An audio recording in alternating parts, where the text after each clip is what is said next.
నమస్తే భావత్ మీడియాకు స్వాగతం। యాదాద్రి భువనగిరి జిల్లా కేంద్రంలో మున్సిపల్ 8వ వార్డు బీఆర్ఎస్ పార్టీ అభ్యర్థిగా ఇట్టబోయిన సబితా గోపాల్ 8వ వార్డు నెంబర్గా పోటీ చేశారు। ప్రచారంలో భాగంగా అభ్యర్థి ఇట్టబోయిన సబితా గోపాల్ మీడియాతో మాట్లాడుతూ కార్ గుర్తుకు ఓటు వేసి ఒక్కసారి అవకాశం ఇవ్వాలని, గత 20 సంవత్సరాల నుండి ప్రజలకు సేవ చేసుకుంటూ ప్రజాసేవలో నిమగ్నమై ఉన్నారని, 8వ వార్డు ప్రజలకు అందుబాటులో ఉండి ఎలాంటి సమస్యనైనా తీర్చడానికి 24 గంటలు అందుబాటులో ఉంటారని, కార్ గుర్తుకు ఓటు వేసి గెలిపించాలని ఇంటింటి ప్రచారం నిర్వహించారు। ఈ ప్రచార కార్యక్రమంలో ఏడబోయిన శ్రావణ్ కుమార్, ఈసం సందీప్, కస్తూరి సత్యనారాయణ, బందెల మల్లేశం, బందెల ఎల్లయ్య, జీవాజీ అమరేందర్, కార్యకర్తలు, బస్తీవాసులు, యువకులు తదితరులు పాల్గొన్నారు। ఈ రోజు మేము 8వ వార్డు రామ్నగర్ కానీ, జంకనగూడెం కానీ, నందగుట్ట కానీ, న్యూ రామ్నగర్ ఇవన్నీ కాలనీలో ప్రచారంలో భాగంగా మా టీఆర్ఎస్ అభ్యర్థితో పాటు మేము తిరగడం జరుగుతుంది। కాంగ్రెస్ వచ్చిన 6 గ్యారెంటీల్లో వాళ్ళు విఫలమైనది డైరెక్ట్గా అందరికీ కనుగొనగా కనబడుతుంది। వాళ్ళు 6 గ్యారెంటీల్లో ఫెయిల్ అయినారు। 2.5 సంవత్సరాలు అవుతుంది, ఇప్పటి వరకు ఎటువంటి 2500 ఇస్తామని చెప్పి మహిళలకి చెప్పారు, అది కూడా వాళ్ళు విఫలమయ్యారు। 4000 పెన్షన్ చేస్తామన్నారు, ఇప్పటి వరకు 500 కూడా పెంచింది లేదు। ఇంకా చాలా విషయంలో వాళ్ళు ఫెయిల్ అయ్యారు।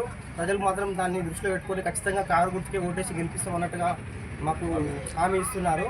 ఖచ్చితంగా మేము గెలిచిన తర్వాత మా పార్టీ తరఫున మా సబితక్కను ఖచ్చితంగా సీట్లో కూర్చోబెట్టి మేము పనులన్నీ పూర్తి స్థాయిలో కంప్లీట్ చేసుకుంటాము।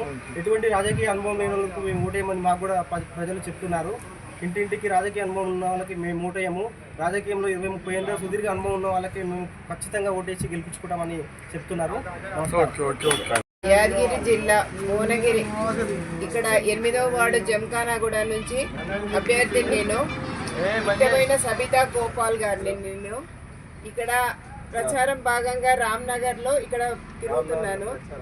ఇక్కడ ముఖ్యంగా మెయిన్ సమస్యలు ఏంటంటే కమ్యూనిటీ హాల్లో అడిగారు వాళ్ళు, డ్రైనేజీలు కానీ, మురికి కాలువలు కానీ, మంచినీటి సౌకర్యాలు, ప్లస్ ఆంజనేయ స్వామి గుడి నిర్మాణం, కమిటీ హాల్ అయితే మెయిన్ అడిగారు। యూత్కు సంబంధించిన వినాయకుడికి గుడి దగ్గర సంబంధించినవి అవి ఇవన్నీ తప్పకుండా చేస్తానని వీళ్ళందరినీ కూర్చోబెట్టి మాట్లాడి వాళ్ళ దగ్గర నేను హామీ ఇచ్చాను। ఇదొక్కసారి అవకాశం ఇవ్వండి, నాకు 10 సంవత్సరాల తర్వాత జనరల్ మహిళగా ఇక్కడ అవకాశం వచ్చింది, మీ అందరి సపోర్టు వల్లనే నేను ఇక్కడ గెలుస్తాను। గతంలో కూడా నేను 2 సార్లు గెలిచాను, ఇంతకుముందు కూడా ప్రెజెంట్గా కోఆప్షన్ మెంబర్గా కూడా ఉన్నాను। కాకపోతే అక్కడ కౌన్సిలర్ ఉన్నాడు కాబట్టి నేను ఎక్కువ ఇన్వాల్వ్ కాలేదు, కౌన్సిలర్ అనగదొక్కి మనం ముందుకు పోలేము, కానీ నా పదవిలో నేను కోఆప్షన్ మెంబర్గానే ఉన్నాను। వీళ్ళు అడిగినవి మాత్రం ఖచ్చితంగా చేస్తాను।